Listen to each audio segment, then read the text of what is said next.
Сәлематсыздар ма, қымбатты менің тыңдармандарым. Кеше Ақ боз үй романының соңғы бөлігін тыңдадыңыздар. Жазған комментарийларыңызды тыңдадым. Сіздер көбінесе тарихи оқиғасы бар романдарды тыңдағыларыңыз келеді екен. Сіздер ұсынған 15 үй тағы да басқа романдарды болашақта тыңдайтын боласыздар.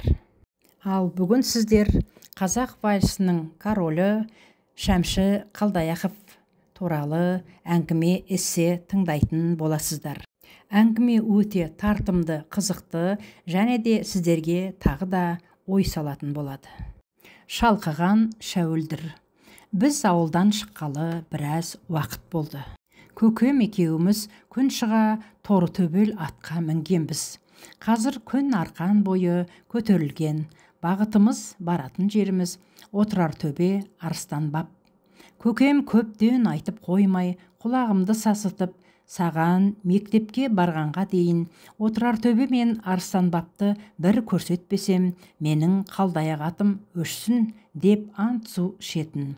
Өзінің бір арманы болар, кім білсін. Мен оған көп құлақ аса бермеймін. Тек бір кереметі бар дегенін үлкен балалардан естіп қана қоятын едім. Міне енді тамыз айының дәл ортасында менің туған күнімде сол жерлерді көрсетуге, таныстыруға әдейі алып келе жатыр. Мен торы төбел аттың артында әкемнің белінен ұстап мықшиып отырмын. Желе жортқан аттың жүрісі жайсыздау. Бір қабат көрпешеден жамбасым ауырып келе жатыр. Тегі кешке дейін жауыр болатын шығармын. Әкеме айтуға қорқамын, ұрсып тастайтын шығар. Көкемнің мінезі чатақ, қырсықтау адам.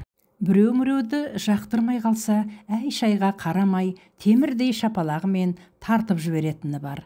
Соны жақсы білетін ауыл балалары менің әкеме тік қарай алмайды. Қойшы сол, Қалдаяқтан аулағырақ жүрейік, дейді екен бәрі. Әкемнен жұққан мінез менде де болуы керек. Балалар маған Шақылдақ Шәмші деп ат қойып алған. Көкем мені аттың ердің алдына да алмай, бірден артына мінгізген. Шынықсын деген шығар, сұрау қайда. Қызып алған торы төбел талай белдерден асып, қолтығы терлеп, желе жортып келе жатыр. Әкем көңілді. Осы жолы бар көрген білгенін үйіп төгіп, жөн күтіп сырғытып ақ келеді. Анда-санда тыңдап құлақ салып отыр. Әлі керек болады менің айтқандарымның бәрін. Жарықтық әкем еш нәрсені бүкпей жармай, түгел айтқан екен ғой, деп риза боп жүресің, дейді. Көкем байқұс тым-тырыс үндемей тарта берсем, бала шіркін қалғып кетіп, аттан құлап қалар дейме, әйтеуір керек еместің барлығын сампылдап сырғытуда. Мен бірін ұқсам, бірін ұқпаймын. Тамағын кенеп алып, даусын қатты шығарып, балам, балақаным, ботам, құлыным деп елжірей иығымнан тартып қойып, сөйлеп кетеді. Бір замандарда қазіргі осы Шәуілдір ауданының төңірек аумағы толған қала шәрлер болған деседі. Монғолдар шапқыншылығына ұшырап, неше ғасырлар бұрын олар осы шәрлерді тып-типыл еткен көрінеді. Неге көке, деймін мен көрікке от тастағандай риза болсын деген оймен. Ой баламай, неге дерің бар ма? Оларға Шәуілдірдің шүйгін, нулы жері қажет болған ғой. Байлығы, суы, дариясы, орман тоғайы, мың құлпырған егінді атырабы. Біздің бабаларымыз жерімізді өлсек те қолдан бермейміз деп айлар бойы қарсы тұрған емес пе? Шаһар халықтары жауға берілмеген. Сонда барып Шыңғысхан әскері үлкен қала отырардан бастап кішігірім шәрілердің бәріне от қойып өртеп жіберген. Сөйтіп осы жерде қазақтарды, қоңыраттарды түгел қырған ғой. Сонда мен әкемнің сөзін қостап, ой тобай, дедім міңгірлеп. Иә, солай балам. Бұл дала ұлы дала, не көрмеген. Менің досым зоотехник Қаратайдан бүгін торы төбелін әдейі сұрап алып, сенің оқуға барардан бұрын көзіңді ашайын деген оймен атқа қондық емес пе жаным? Көп жер қалған жоқ, шыда, мені жақсылап тыңдап отыр, мақұл ма? Мақұл көке, деймін екі өкпем сырылдап, жүрегім қысып келе жатса да шыдап тырмысқан боп. Ақпа құлақ емес, құйма құлақ бол, қалдаяқтың қалқан құлақ баласы сумый, нашар, деп мазақтап жүрмесін құрдастарың. Білдің бе? Білдім. Жақсы онда. Әне, анау көстіңдей белі кеткен нардай болып отырар төбе де көріне бастады. Қара, байқадың ба? Әкемнің жалпақ жауырынан жөндеп ештеңе көрмесем де, байқадым көке, деймін тәутеңдеп. Әлі де 3-4 шақырым жер жүрсе керек. Енді бұл кісі басқа әңгімелерге ауысты. Сен, деді ол, енді мынаны тыңдап ал. Адам болудың жолы оңай емес, қиын, қиынның қиыны. Сен анау торы төбелін бізге бір күн мініске берген досым Қаратай секілді зоотехник боласың. Ол қандай жақсы кісі, білдей маман. Жұрттың бәрі «Қареке, қареке» деп аузына қарайды. Құлша бастарын иіседі. Айтқандарын екетпейді. Сарайдай ақ тамы бар. Қора-қора малы ен даланы қаптап жүр. Шірген бай, бірақ өзі мәрт жігіт. Сұрағаныңды жоқ демейді. Әне, ертең сен де сондай бай адам боласың. Мына мектепті бітірген соң мен сені Сарағаштағы зоотехник дайындайтын оқуға беремін. Көр де тұр. Сен нағыз зоотехник, мал дәрігері боп шығасың. Қаратай ма? Сен одан да асып кетесің. Мыңғырған малы бар, бай боламыз. Көкем айналайын, құшағы дүниеге толғандай, әдемі күлкісі мен сылқ-сылқ етіп мәз. Байғұс қайтсын енді, ұстаханадан бір амалдап самал желді сайын далаға бір шыққанына өлердей риза. Мен болсам, әкемді шала тыңдап, жамбасым ауырып келеді. Жамбасың ауырған жоқ па? Дейді ол менің ойымды оқып қойғандай. Жоқ. Баяғы ұрсып тастайма деп өтірік айтам. Соқпа өтірікті, кел алдым отыр, деп қасына жайғастырады. Ердің алды жайлы. Деймін, демімді ішке тартып, көңілі жайғасқан көкем енді бір басқа әңгімелерге кетеді. Менің тыңдай беруге зауқым жоқ. Мейлі бір күнге шыдайын деймін, бір күнге ит те шыдайды ғой. Айта беріңіз көке, құлағым сізде. Құлағыңнан айналайын сол қалқиған. Сөйтіп әкем ардағым бұдан әрі маған бүкіл шәуілдірдің орман тоғайы, жан жануары, егіс алқабы, құрт құмырсқасы мен бақа шаяндарына дейін түк қалдырмай жерден жеті қоян тапқандай бір түрлі қуанып баяндап кетеді. Сырттай болса да қолмен ұстағандай етіп жырлайды. Ұғып ал, дейді, ешқашан есіңнен шығарма. Зоотехник адамға мұның барлығы да өте қажет. Жақсы көке, сен зоотехник боласың, ұқтың ба? Ұқтым көке. Мына Сырдария мен Арыс өзенінің бойы тұнған байлық. Әңгімеге әбден беріліп алған әкем бұдан әрі осы даланың, осы өңірдің аң құстары мен жан жануарларын, тал ағаштары мен шөп шаламын, бақа шаяны мен шыбын шіркейін, жылан құрттарын санамалап санай берді. Миым қатты. Ең үлкен ағаштары тораңғыл, терек, аққайың, қарағаш, үйеңкі, сексеуіл, жыңғыл, бәйтерек бұл жақта болмайды. Шөптері дермене, жусан, қымыздық, шеңгел, кеурек, жантақ, түйеқарын, шашыратқы, алабота, жуа, жауқазын, қурай.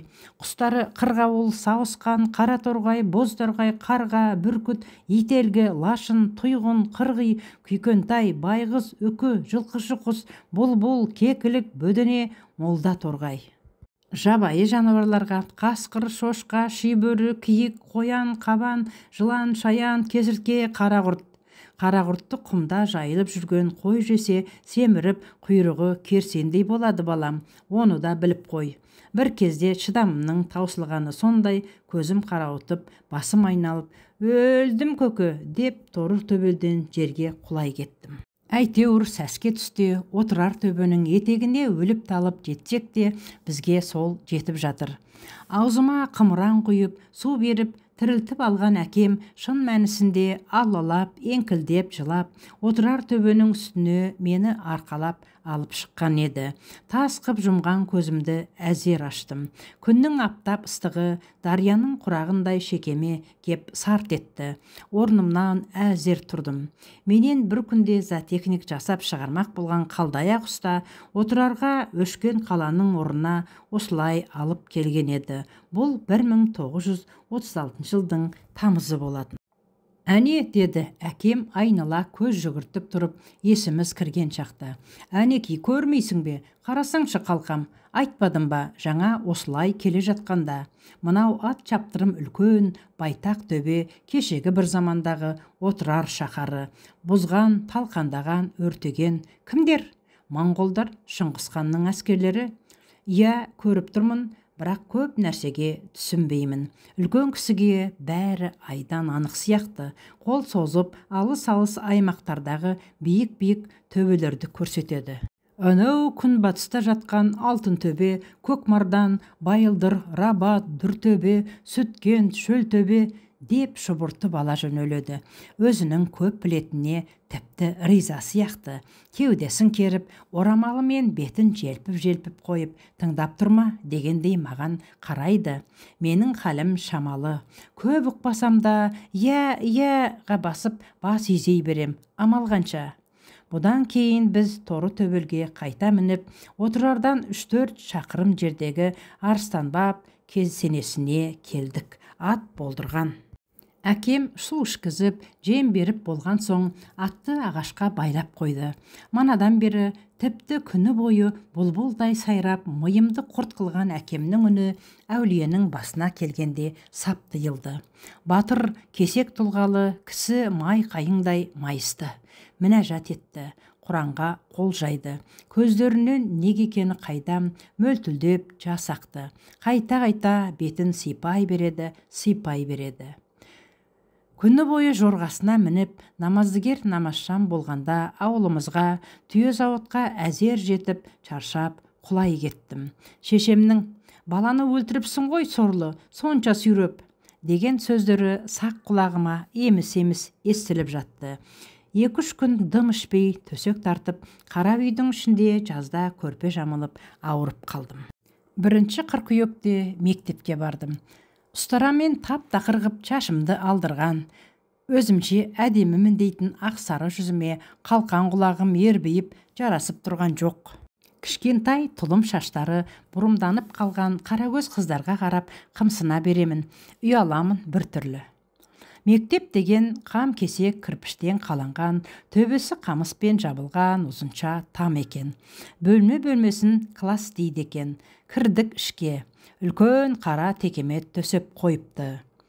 Қара қойдың жүнінен иілесе керек. Біздің үйде де сондайда қарасы бар. 10 бала әр қайсымыз әр жерде отырдық. Қатар-қатар қалам, дәптерлерімізді алдық. Мұғалім ағай кескен теректей адам екен. Оқша атылған селдір қара мұрты бар. Бізге қарап сөйлегенде сол селдір қарасы шыбынның аяғындай жыбыр-жыбыр етеді. Көзі көкшіл ме, қалай, қара емес әйтеуір. Өзінің аты жөнін айтты. Келімбет пе, қалымбет пе, жөнді ұқпадым. Мейлі, өлмей тірі болсақ әлі таныса жатармыз. Тәуекел. Бағана қоңырауды мен ұстағанмын. Ауылдағы қара текеннің мойнына іліп қоңыраулатып жүретін қоңырау ғой деймін. Ауыр, зорға көтеріп даңғырлатып шықтым. Менен басқа да бала бар емес пе? Ұстаның баласы деген шығар. Мәз болғам жоқ. Бар болғаны қоңыраудың сыңғырлаған ащы үні құлағымды шыңылдатып, миымды тесіп кеткендей. Құдай сақтасын. Енді қалам мен қағазымды жерге қойып, мұғалім ағайға кірпік қақпай қарап отырмын. Жүрегім дүрсілдейді. Қорқатын сияқтымын. Неге екенін білмеймін. Мендегі қуаныш сезімі мүлде байқалмайды.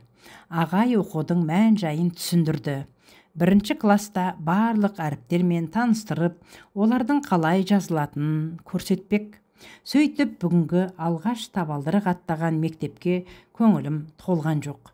Қуанышым су сепкендей басылып, қайтар жолда әкем мен шешеме өзімнің бар ойымды айтып салдым. Мен оқымаймын, мектепке бармаймын. Әй, деді әкем, Әй, Сақыпжамал, сен бір нәрсе естідің бе? Мұна тәңір алғыр не деп келе жатыр? Шешем үндеген жоқ. Оқисың балам, сөзді қой. Сен оқудан қашатын жаман бала емессің ғой. Сен жақсы баласың. Сен атақты ұста Жағалбайды зергерлі Қалдаяқ Домбайұлының баласысың. Аталарың ел билеген, оларға кір келтірмеуің қажет. Тегің мықты ғой, балам, соқталдай жігітсің. Көкем өтірік мақтанып, мені өтірік мақтап келе жатыр. Осы тұсқа келгенде бағанадан тіс жармаған шешем: әкең дұрыс айтады бала. Таудай азамат болдың. Рас, аталарың да зор абыройлы жандар екен. Сен ешқашанда өзіңді нашар, майда, кем санамауың керек. Сен өскенде үлкен азамат боласың ғой. Оған біздің күмәніміз жоқ. Сондай сенімдіміз айналайын. Ұстаның жалғыз баласы оқымай қой бағып кетіпті деген сөзге қалмайық. Жақсы ма? Жарай ма? Қол бересің бе осыған? Мен шешемнің осындай нәрлі сөздерінен кейін оқымаймын деген сөзімнен ұялып, мектебіміз әдемі болмаған соң деп әлденен айтып мыңқылдадым. Бәсе, бір нәрсе бұған ұнамадау деп ойлап едім. Әкем басымнан сипады.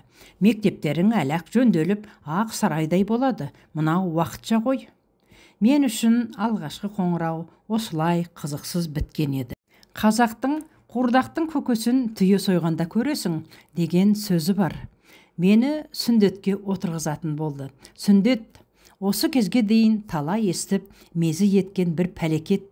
Әкем неге айтпай қашақтап жүр десем, мені қорқытып алам ба деп ойлайды екен. Мені бұл шаруаға әзірлемепті. Уақытында көрерміз деген болар. Алдын ала шошытпайын депті. Не керек, мені отырғызуға бел байлаған. Ер баланы сүндетке отырғызудың өз жөні бар. Дәстүр бойынша балалар 3, 5, 7 сияқты тақ санды жастарында сүндеттеледі. Ал мені 3-5 жаста байқамай өткізіп алған. Енді 7-ден әрі жіберуге болмайды. Ол мұсылмандық жолы. Әрі қарай кәпірлікке ұласып кетуі кәдік. Мен отырмаймын деп ойбай салдым. Ауылымызда Тәжімбет деген шал бар болатын. Талай балаларды мұсылман қылған. Оның қолы жеңіл ол кессе, 3-4 күнде аттай шауып кетесің деп мақтайтын. Тас қайраққа түкіріп қойып, төрде молда пышағын қайрап отыр. Көзім кішкентай кездікке түскенде қатты шошып, төсектен атып, далаға шығып бет алды, қаша жөнелдім. Артымнан үйдің керегесінен сығалап қарап тұрған ересек балалар қуып кеп берді. Аяғыма тимей, әр жерден бір басып, безіп барамын. Жүйріктеу деген Өстемір мені табан бастырған жоқ. Ұстап алып, үйге желкелеп әкеп, төсекке бір-ақ ұрды. Жылап, бақырып жатырмын, шыны зәрем жоқ, дір-дір етемін. Қой балам, жат, үлкен жігітте сөйтем екен, деп қояды молдекең. Қалеке, балаға су ішкізіңдер, тынышталады. Әкем сырлы тостаққа су құйып әкеп, аузыма тосты. Қорықпа жаным, ештеңе етпейді, ауыртпайды атаң, жай бір чым ете қалады. Ақсақал жайлап насыбайымды уқалай бастады, үрпін. Қолдары арбиғамен жұмсақ екен. Ауыртпаймын балам, деміңді түзе, дұрыстап жат. Міне, бисмилля, я рабым. Бір нәрсе, бір дыбыс, ұшы шым еткендей болды. Көке! Деп жылап жібердім. Мен жалпы өмірімде пышақ, қайшы, ине, біз аталудан қорқып аулақ жүретімін. Шешемнің әкем жарықтықтың жыртылған көйлектері мен дамбалын инемен көктеп отырғанын көрсем, үйден тұра қашатын едім. Қалеке, балаңыздың мұсылман болғаны құтты болсын, деп осы сәтті тосып тұрғандай жалма-жан үйге бір топ адам сап ете қалды. Ағайындар, көршілер екен. Балаға енді мінгізетін тұлпар атыңды дайында, тайыңды десейші.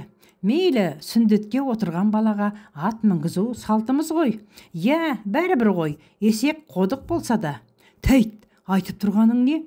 Жағалбайлар есек дегенді білмейді. Бұлар кем дегенде бота тайлақ сыйлайды. Біреулері тұрып, мұсылман болған тентегіңнің көрімдігі деп теңге майда қағаз ақшадан шашу шашып жатыр. Әй, баланың өзіне берсеңдерші, көрімдіктеріңді қолына ұстатыңдар, қалтасына салыңдар, дейді тағы біреулері. Қалдаяқ, енді сүндет тойыңды ұлан асыр етіп жаса, тұңғышың ғой. Рас жасаймын, қашпаймын. Бұл ұлы тойлардың басы болады. Алғашқы тойым, келіңдер. Сөйтіп су суып, сүмбіле туғанда ауылда менің сүндет тойым өткен еді. Несін айтасың, бұл кезде Шәуілдір өңірі тойға оранып, алыс жақын жердің барлығында ырғын тойлар өтіп жататын. Әкем бір тоға шаруаның, жұмыстың адамы. Сауық серуенге қолқы шамалы. Той аяқталмай жатып, дем аламын деп кетіп қалатын. Шешем сауықшыл, әнші, әнді жақсы айтады. Той томалақтардан көп іркілмейді. Жиындарда жайнап, құлпырып кететін. Тойлардың бас жағы тамақ, аяқ жағы ойын сауық. Кеште, айлы түндерде екеу отырып алып, қыз бен жігіт айтысына басып жібереді. Немесе алыстау жерге ағашқа керосин құйып, от жағып қойып, әрқилы әндерді шырқар еді. Мен шешемнің алдында отырып, мәз болып тыңдар едім. Айғай Шәуілдір, сенің шалқып тасымаған күндерің бар ма? Қарашы айналаңа, Қазақстанның қызыл туын Мәскеуге дейін желбіреттің ғой. Сен Кеңес одағында Өзбекстан, Тәжікстан, Қырғызстаннан озып ақ мақтадан, ақ алтыннан мол өнім жинадың. Бәрі артта қалды. Қазақтар, қазағым айналайын арғымақтай алға шықты. Өздері бір қаратабан, еңбекшіл нар халық қой. Жасасын Қазақстан, жасасын Шәуілдір, шалқыған Шәуілдір.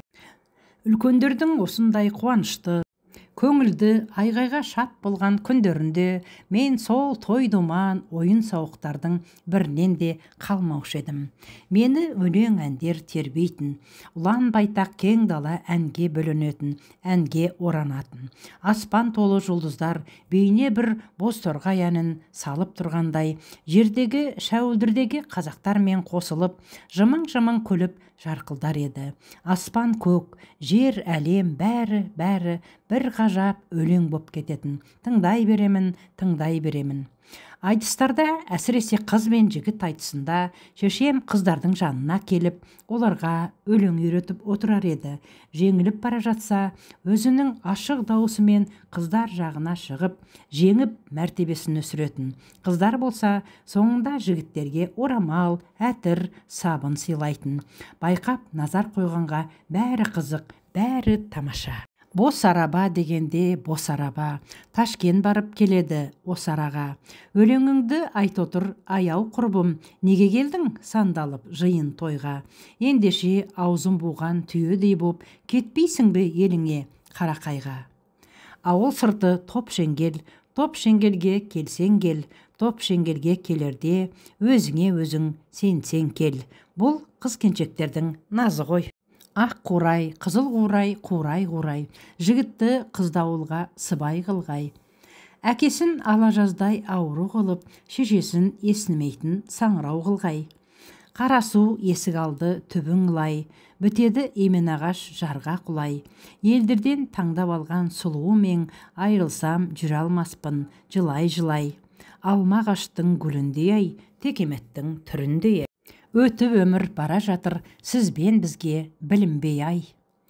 40-шы жылдардың басына дейінгі Шәуілдір жеріндегі шалқыған, мың құлпырған әсемде көңілді ай жылдарды айтып тауса аласың ба?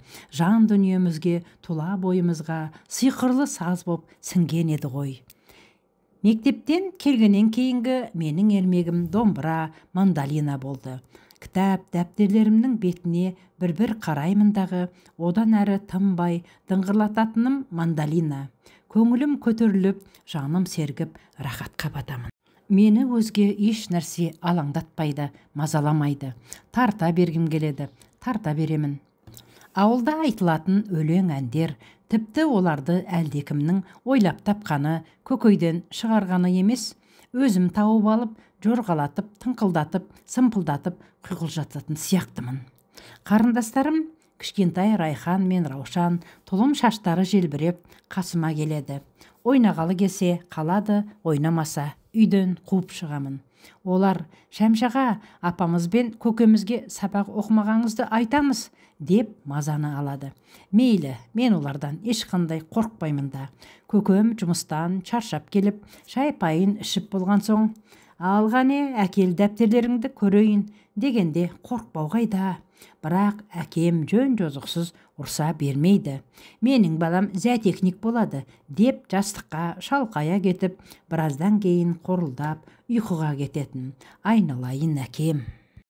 Жаз келісімен ауыл балаларының қызығы да әртүрлі қылығы да басталатын. Ол жаздың жеміс жидек піскен кезінде түнде топ болып қауын ұрлауға шығу еді. Оны ересек балалар бастайды. Айлы түн, ауыл сыртындағы колхоздың бау-бақшасы, өрік, алма, шиеден бастап жеміс жидектің түрлісі бар. Ал ауыл балаларының ерте жазда шабуылға түскеннен кейінгі негізгі жұмысы қауын ұрлау.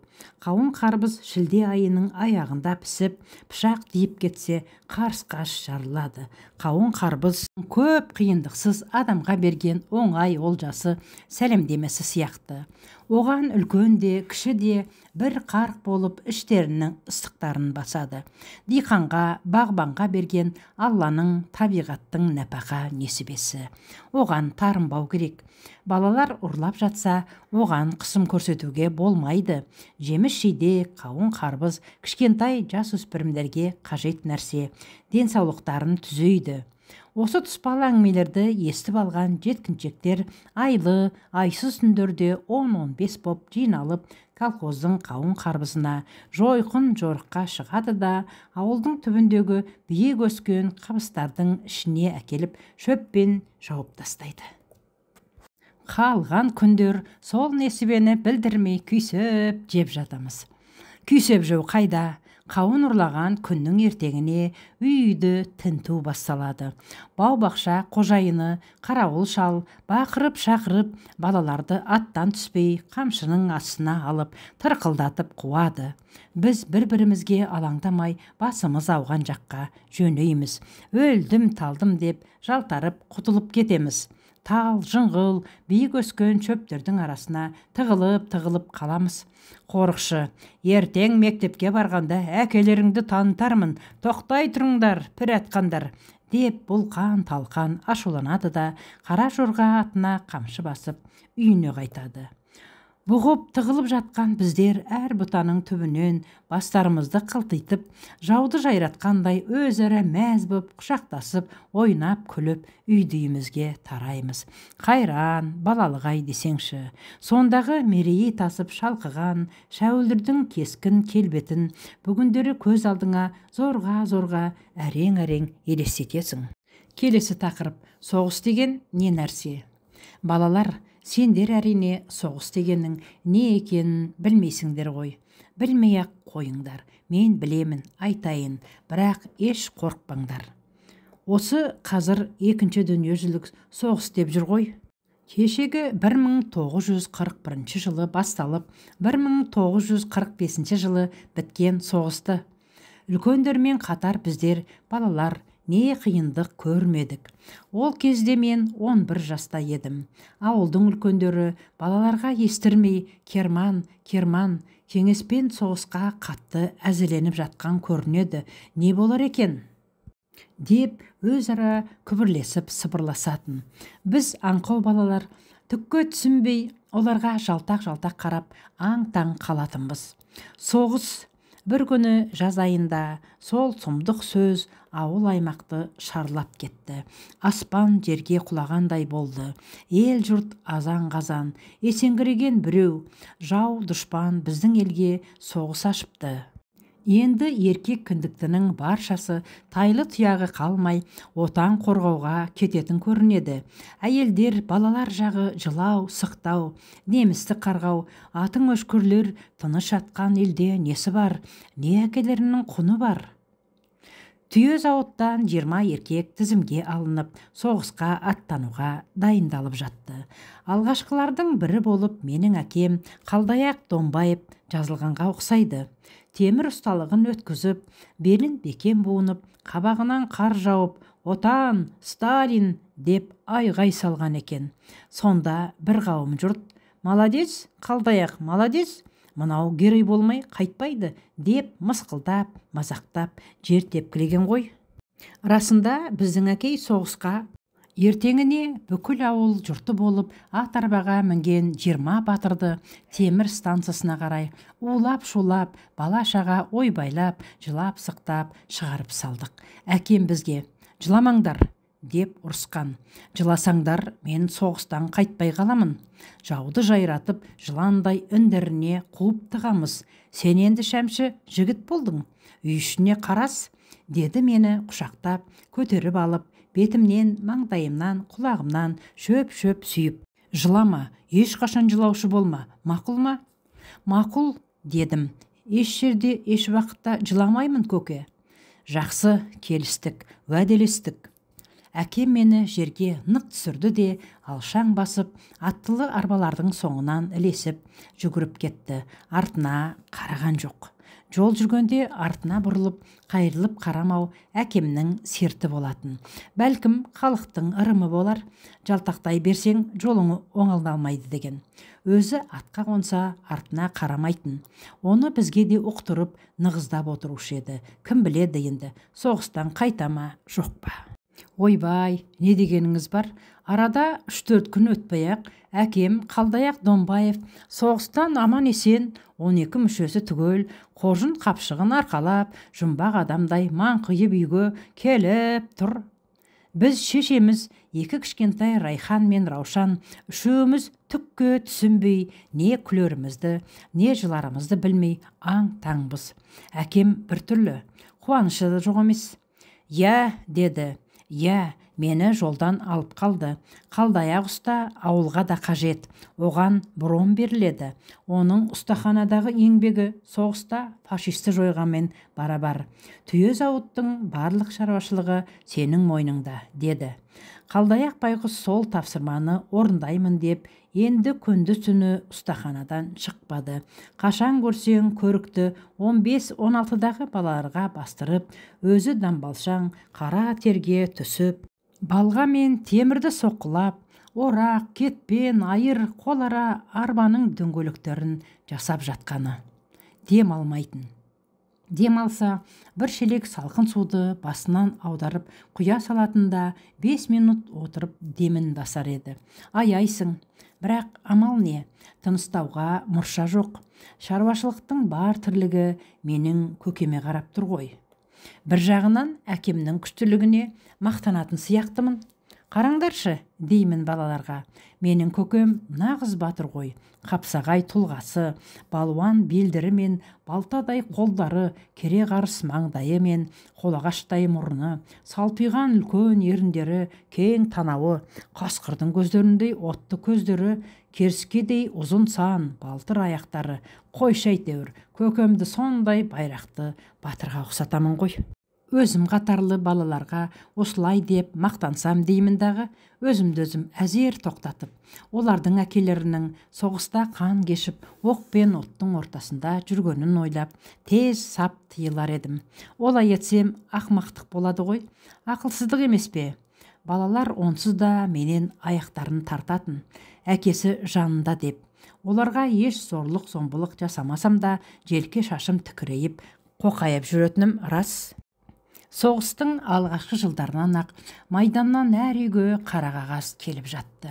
Еңіреу, жылау, етегі жасқа толған, жесір қалған жас әйел, кемпір шалдар, буыны бекімеген, белі қатпаған тас сүлектер керманға қарғыс жаудырады, сыңсыған неше түрлі жоқтау айтады. Ең ащы дауыс жылап боздаған әйел қыздардың дауысы, ботадай боздайды. Түйе зауыт деп аталатын ауылымызда жүздеген түйе, тайлақ, боталар бар. Енелерімен бірге жіберілмей, үй маңында қазыққа байланған боталардың, ақ боталардың үндері жаныңды жейді, жүрегіңді езгілейді. Күні бойы сол. Оны есту ақыреттің ақыреті. Амал не? Құлағыңды басып, айдалаға ат қойып дегендей қашқын келеді. Қараңды көрсетпей безіп кеткін келеді. Еш қайран жоқ.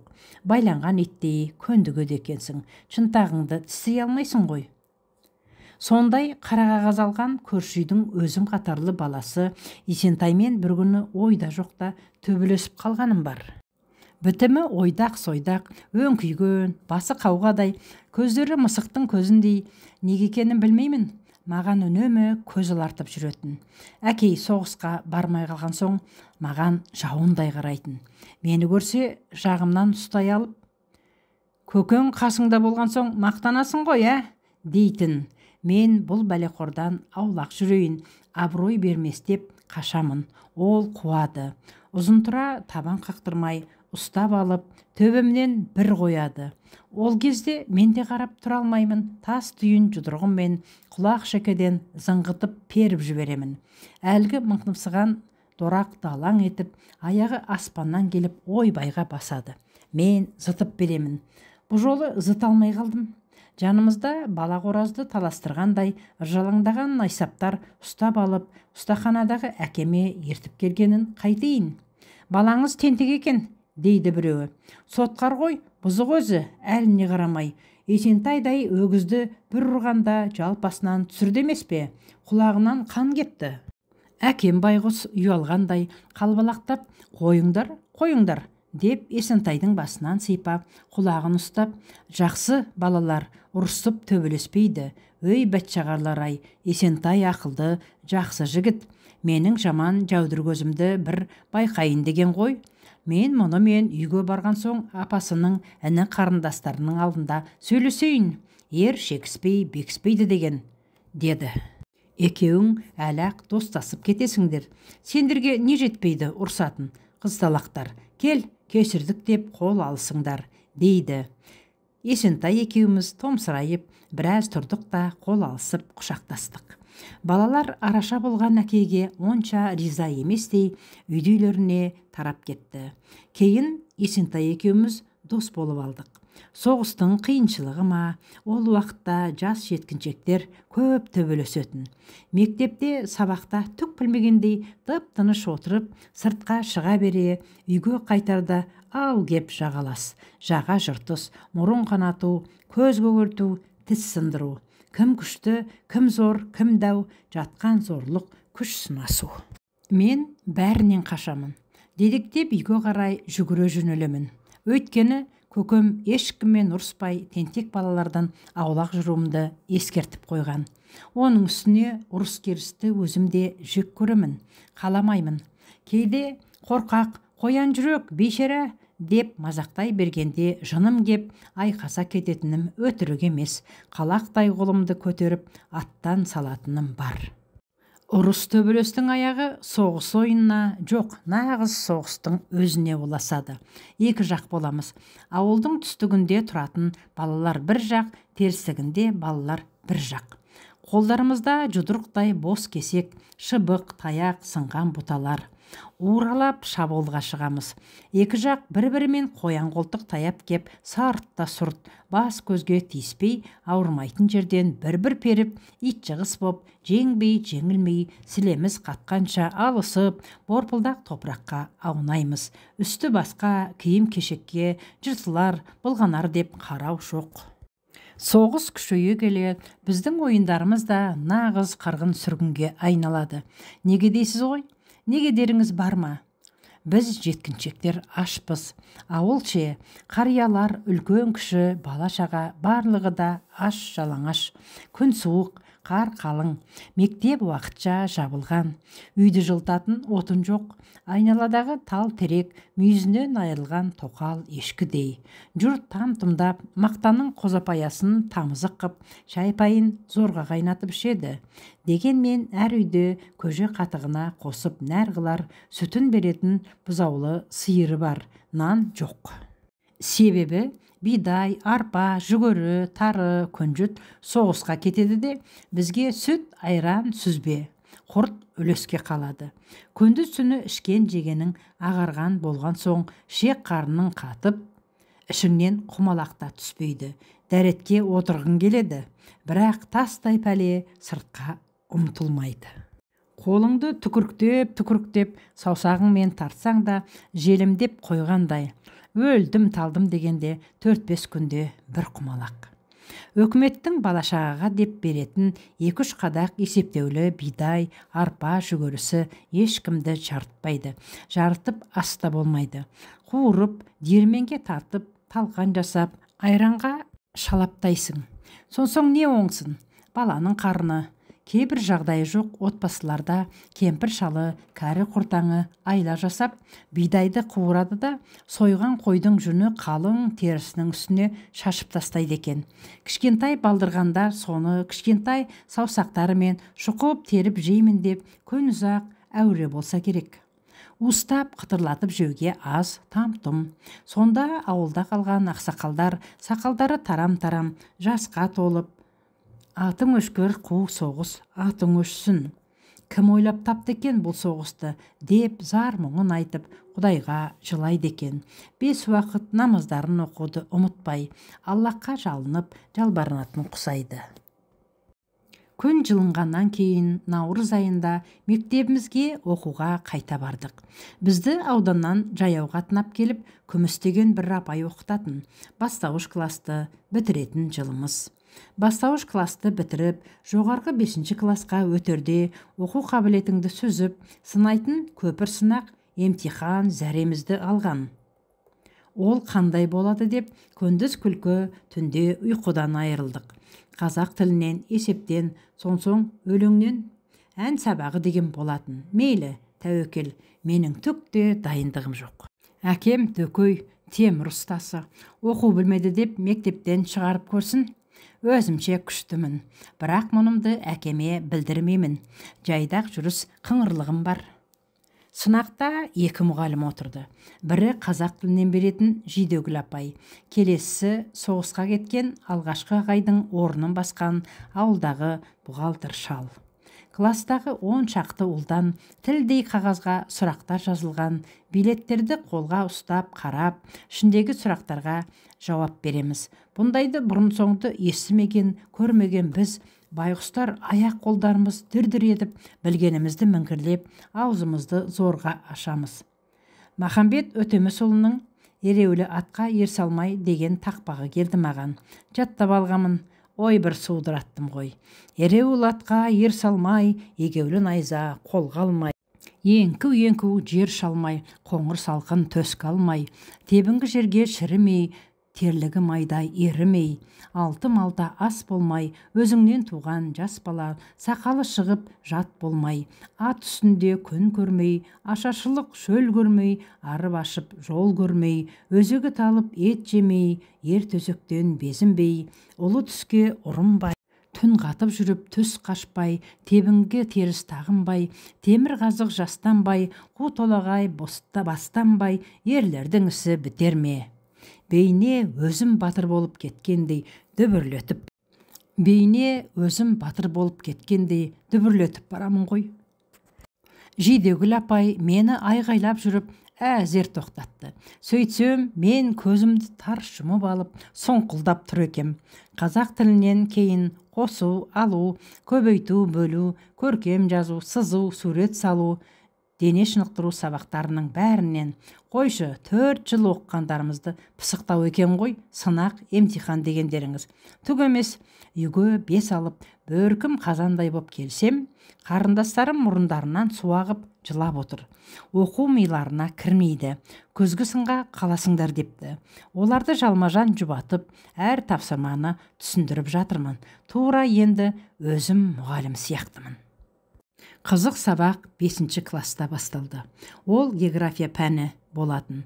Соғысқа барысымен оң қолынан жараланып, елге қайтып оралған Тұрсынбек ағай бізге осынау қызықты, тартымды кітапты көп оқытты. Бұл сабақта құлаққа ұрған танадай, қыбыр етпей, жыбырламай, тып-тыныш отырамыз. Жер әлемнің бәрін айтады. Кішкентай картасы бар. Жер шары дейме, баланың басындай, глобусы да бар. Қайдан алғанын білмейміз. Тұрсынбек ағай бір күні бізге ойламаған, түсімізге кірмейтін бір жаңалық айтты. Мына біздер адамдар топырақ басып, су кешіп, өмір сүріп жатқан жер есебі жоқ, өте үлкен шар сияқты болады екен. Оның үстіндегі адамзат, жан-жануар тіршілік иелеріне сан жетпейді. Миллиондаған, миллиардтаған дейді. Бұл сандарды ұғып жатқан біз жоқ. әзірге аяқталмаған екінші дүниежүзілік соғыс, қырғын соғыс анау тұрған адам басындай глобуста болып жатса керек. Адамдар Европада қан майдан боп ұрыс жағаласта сияқты. Біздікі кеңестікі әділ соғыс дейді, біз жеңеміз дейді. Өйткені ең үлкен қолбасшы жауынгер Сталин деген бар. Ол ешбір жаудан қайтпайтын адам. Соғыс жеті басты жалмауыз, соның жеті басын шауып құрта алмай жатқан көрінеді Сталин атамыз, батырымыз. Сонда соғыс деген не? Ертегіме деп қаласың. Шіркін, қылышыңды айға білеп, атой салып барып кіріссең ғой. Қиялға батып отырамыз. Миллион деген не ағай? Деп артқы парта отыратын Есентай гүр ете қалады. Бәріміз оның өжеттігіне қайранбыз. Біз үндей алмаймыз. Миллион деген өте көп сан. 1 мың, 10 мың, 100 мың, тағы 10 рет санасаң 1 миллион шығады. Бәсе, дейді Есентай аңқаусырап. Біз қайдан білейік, көп тас шығар деп ойласақ. Біз ду күлеміз, күлкіміз келмесе де. Бәрібір күннен жер үлкен. Жерді айналып шығуға өте көп уақыт кетеді. Ал күн жерді 24 сағаттақ шыр көбелек оралып шығады. Ағай, жай бізді алдарқатып, ойнатып, көңілдендіргісі келеді. Сөйтіп бастарымыздағы тақияларды алып, 2 тақияны біріктіріп, дөңгелетіп, сабақ біткен соң ауылға қарай шабамыз. Қарын аш, бірақ үйде дайын тұрған тамақ жоқ, тек талқан ғана. Балаларға көрсеткен соғыс зардабы былай да аз болған емес. Қаршадай боп есімізді жидық, айта берсең, жаза берсең, жыры көп. Соғыс әлі қайнап жүріп жатса да, мұндағы кәрі құртаң, кемпір шал, қатын қалаш, бала шаға қысы жазы бір тынбай, маңдай терлері одан бұдан кетіп, аңқалары кеуіп шөлдеп, қозаға кішкентай арықпен келер суды ішіп, жазда аспан айналып, жерге түсер ыстықта мақта өсірер еді, мақта жинар еді. Соғыстағы ерлерге мақтадан киім-кешек болар деп. Біз балалар атқа жегілген культиватормен мақта қозаның жүйегіне берген судан сәл тобарсып кепкен тарам ізін босатамыз. Мақта жетілсін деп баптаймыз. Культивация ауыр, шама келмейді. Сүйреткен атта түзу жүрмей, жүгенді тартқылап, туралап, айғайлайсың да отырасың. Шөлдейсің, жол жағасында тұрар бөшкедегі суға атты сыртқа шығарып қойып, қос аяқ қағып жүгіріп барып, ындыныңды басасың. Күзде мақта теру. Қолмен күніне сабақтан шыққан соң атанаға қолғабыс істеп, бөзден тіккен сөмкелерімізді үйімізге кеп атып ұрып, мақта терімге жөнеу. 15-20 кило үлбіреген ақ мақта теріп, таразыдан өткізіп, қас қарайғанда ауылға қайту. Қыста да тыным жоқ. Сол мақтаның ашылмаған түйнегі көсегін қанар-қанар ғып үйге әкеп тастайды да, арбагештер ертең күн шығар шықпаста оралып, біз ұйықтамай көздерімізді қып-қызыл боп таң атқызып жатқанда жинап, қаптап әкетереді. Міне қияметтің қия. Одан қалса, күзде бидай егілген алқапта қалған там-тұм қалдық масақтарды жинауға оқушыларды шығарады. Бармаймыз деп бас көтеруге шама жоқ. Әйтпесе, бригадир қара дойыр 8 өрім қамшымен арқа жотаңнан қолдыйлатады. Есерлер, атаңа нәлеттер, ішімізден боқтап, өшімізді алам. Қымбатты тыңдарман, әңгіменің жалғасын ертең тыңдайтын боласыздар. Бұл әңгіменің басы ғана. Келесі бөлімдерде әңгіме барысында әншінің өмірбаянын тыңдай отырып, бірде жылайтын боламыз, бірде күлетін боламыз. Сөйтіп, атақты сүйікті композитор Шәмші ағамыздың өмірімен танысатын боламыз. Әңгіме ұнаса, комментарий жазып, лайк басып, менің каналыма тіркелуді де ұмытпаңыздар ағайын.